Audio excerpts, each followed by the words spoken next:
Bienvenue à vous, chers téléspectateurs. Voici le grand format de l'actualité sur la Télé Pacifique. Le syndicaliste Chris Mann Dispose a été abattu lundi soir à Santo. Il était membre du mouvement unifié des transporteurs haïtiens. 2 présumés bandits ont été stoppés par la police lundi à Canaan et un autre a été arrêté à Bon Repos.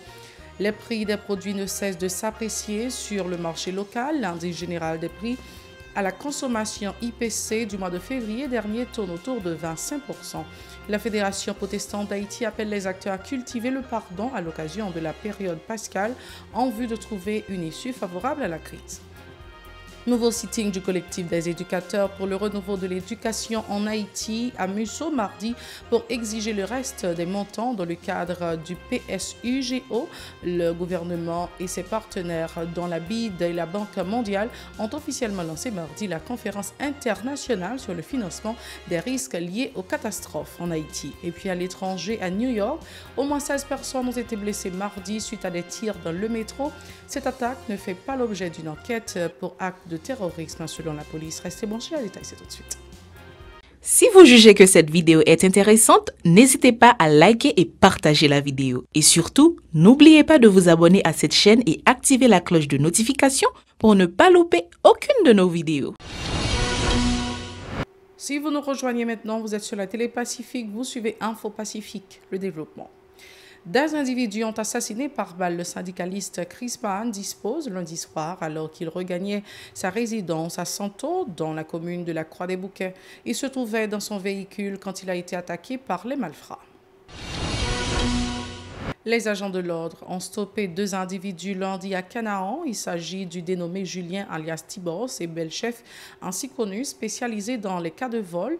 Ils ont été stoppés dans des échanges de tirs selon la PNH qui a aussi annoncé l'arrestation d'un braqueur à Bon Repos connu sous le nom de Love. La Fédération protestante d'Haïti appelle les acteurs à cultiver le pardon à l'occasion de la période pascale en vue de trouver une issue favorable à la crise. Selon Pierre Julien, les dirigeants politiques de la place devraient suivre l'exemple de l'ancien président sud-africain Nelson Mandela qui a su pardonner à ses ennemis sous le régime de l'apartheid, ce qui a permis le retour à la paix et à la réconciliation en Afrique du Sud. Sans le pardon, le pays ne pourra pas sortir du bourbier, a-t-il dit. Ces propos recueillis par Isdra Jeudi et Mackerson Mexil. On choisit pardonner. Il y a un pardon qui est basé sur la repentance, la justice et la restitution. Pas gagner un secteur la pays qui sans faute, qui sans péché. Nous tout fait faute. Pourquoi cette proposition de pardon? Mes chers amis, c'est le seul moyen d'aboutir à une réconciliation nationale durable. Un esprit de pardon basé sur la repentance, la justice et la restitution est le fondement de toute entente durable. Notre modèle, moi visité l'Afrique du Sud, malgré citoyen ça, Nelson Mandela. Si il y a un monde qui a le droit pour demander vengeance, pour faire vengeance, c'est lui. Dans la prison, premier bagage il fait, il manger, l'inviter monde qui t'a fait le mal, qui t'a fait l'abus, il manger avec eux. L'Elvin président, il monte une commission de vérité et de réconciliation. Et puis il dit, nous sommes capables de construire beaucoup plus avec le pardon que nous sommes capables de faire avec vengeance. Ça c'est un modèle pour nous aujourd'hui. C'est un modèle Haïti capable de suivre. Une commission de vérité et de réconciliation pour nous remettre le pays sur un autre chemin. De son côté, le président de la dite fédération Calixte Fleuridor invite les jeunes à intégrer la vie politique dans l'optique de dynamiser le changement réel dont le pays a besoin. Les citoyens, notamment les jeunes, doivent sortir de la léthargie pour inciter le progrès en Haïti, a convié M. Fleuridor, exhortant la communauté protestante à donner l'exemple de la réconciliation dans le pays. Écoutons ces déclarations. Moi invité médias aujourd'hui dans la période pascale ça qui c'est un moment pardon et réconciliation pour nous poser pied ça. Si on appelle côté m'a demandé tout le monde qui dans le secteur pour pardonner l'autre. pour nous faire réveil, réconciliation ça éclater dans le pays. Frère, accepte. Pays arrivé dans une impasse difficile. Côté nous besoin bon Dieu. Nous besoin pardonner l'autre pour nous mettre le pays à camper encore à bon Dieu. Un esprit pardon qui chita sous repentance et restitution à permettre nous aboutir à une réconciliation nationale sincère qui c'est seul moyen qui a retiré le pays dans trop division ça qui m'a connu à corruption qui a couché misère, pauvreté, insécurité sous toute forme. Pour ça arriver fait, nous avons besoin d'intégrer la jeunesse qui c'est avenir pays. C'est ça qui fait nous profiter de l'occasion ça pour nous corriger le mouvement Conseil national des jeunes leaders qui est pour sigler chic. Autre actualité à ce journal, le niveau de l'indice général des prix à la consommation se chiffre à 204,9 en février 2022 contre 200,8 le mois précédent, affichant ainsi des variations mensuelles et annuelles de 2,1% et de 25,2% contre respectivement 0,6% et 24,0% en janvier dernier. L'inflation annuelle observée au cours du mois de février s'explique par le comportement des différentes divisions de l'IPC. Les produits alimentaires et les boissons non alcoolisées ont connu une hausse de 3,2% sur un mois et 25,9% sur un an. Le logement, l'eau, le gaz, l'électricité et les autres combustibles ont connu une majoration de 3,1% sur un mois et 28,6% sur un an. La santé, 1,2% sur un mois et 25,2% sur un an. Les prix des transports ont été majorés de 6,3% sur un mois et 30,2% sur un an. Les produits qui ont surtout influencé le glissement annuel de l'IPC sont l'alimentation, dont le riz avec en moyenne une hausse de 36,1%, le pain 30,3%, les viandes en moyenne 23,2%, le lait en moyenne 27,9%, l'huile comestible 62,2%, le citron 20,5% et le sucre en moyenne 27,4%. Le loyer du logement 20,4%, l'eau 40,2%, le charbon de bois 33,6%, le gaz propane 58,0% et le kérosène 119,8%. Dans le domaine de la santé, les médicaments 29,7% et les lunettes à verre correcteurs 20,7%. Dans les transports, l'entretien de véhicules privés 36,9%, l'essence et le gazoil 66,6%. Le ministère de l'Économie et des Finances et ses partenaires de la Banque interaméricaine de développement BID et de la Banque mondiale ont officiellement lancé mardi la conférence internationale sur le financement des risques liés aux catastrophes en Haïti lors d'une cérémonie à Pétionville. Une initiative visant la mise en place de structures et de moyens financiers en vue de la gestion de ces aléas. À l'occasion, le Premier ministre Ariel Henry a souligné la vulnérabilité du pays en matière de risques concernant les désastres. Il convient de renforcer les résiliences face aux catastrophes naturelles dont les conséquences entravent le développement du pays, selon Dr Henry. Il est au micro de Vladimir Prédeville et d'Era Maurice Ravansky. Dans un contexte déjà marqué par des crises sociopolitiques et par la pandémie de Covid-19, le tremblement de terre du 14 août 2021 a causé des dommages et des pertes évaluées à 1,6 milliard de dollars américains dans les départements du Sud, de la Grande-Anse et des NIP. Dans les efforts portant sur la mise en œuvre du plan de relèvement de la péninsule du Sud, mon gouvernement a organisé une conférence des bailleurs le 16 février 2022 qui a permis de mobiliser 600 millions de dollars américains sur une période de 4 ans.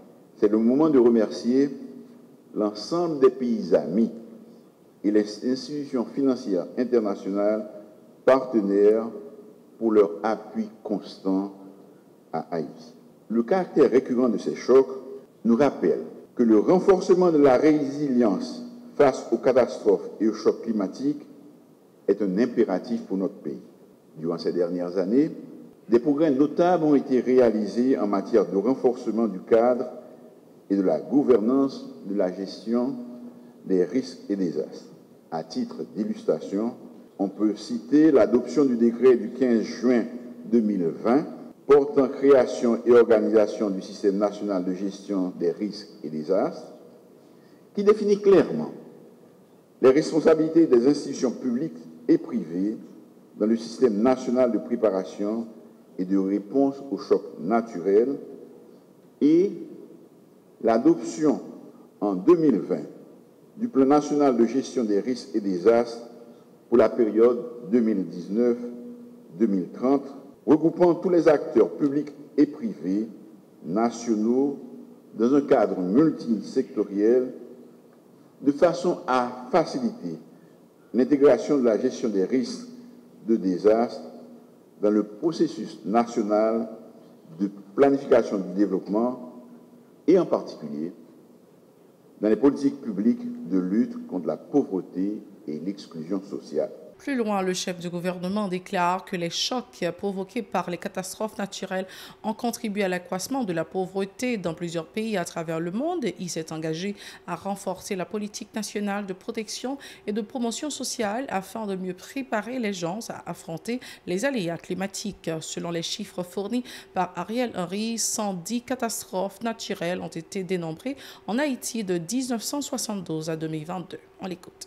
Entre 1972 et 2022, Haïti a été frappé par plus de 110 catastrophes qui ont causé plusieurs centaines de milliers de décès et affecté la vie de près de 19 millions de personnes.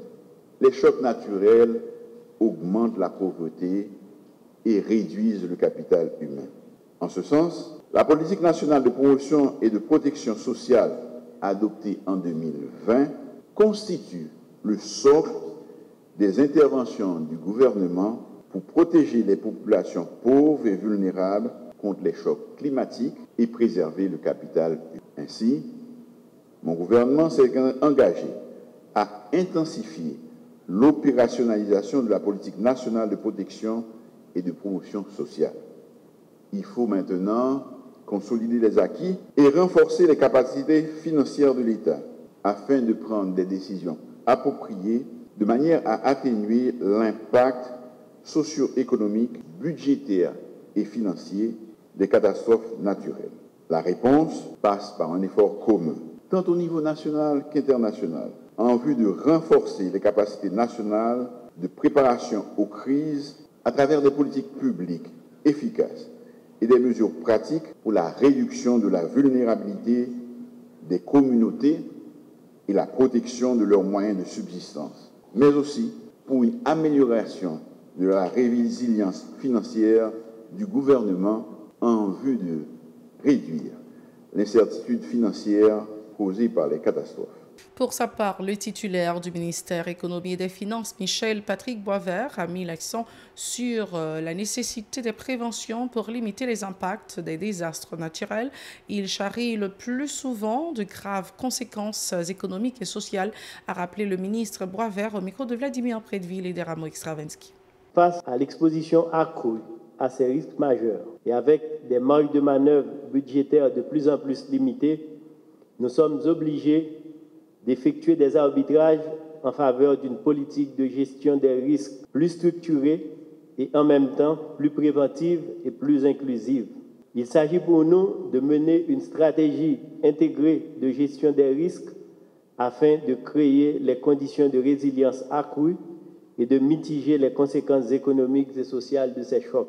À cet égard, il convient de noter que notre pays a fait des progrès en matière de renforcement du cadre de gouvernance de la gestion de risques et désastres. En 2020, le gouvernement a adopté le plan national de gestion des risques et désastres pour la période 2020-2030 qui vise à accroître la résilience du pays à travers l'amélioration des connaissances des risques, renforcement institutionnel et capacités techniques, ainsi que le renforcement du développement et l'utilisation de mécanismes financiers innovants permettant de réduire les facteurs de risque et de faciliter la résilience des communautés et des institutions.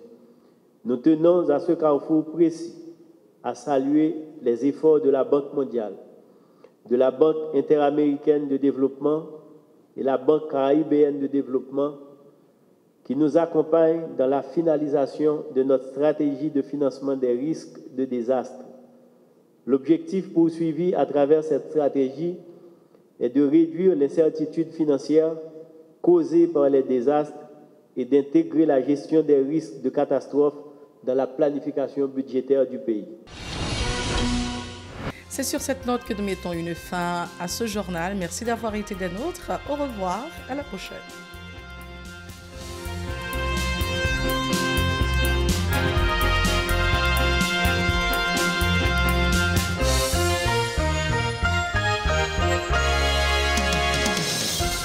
Si vous jugez que cette vidéo est intéressante, n'hésitez pas à liker et partager la vidéo. Et surtout, n'oubliez pas de vous abonner à cette chaîne et activer la cloche de notification pour ne pas louper aucune de nos vidéos.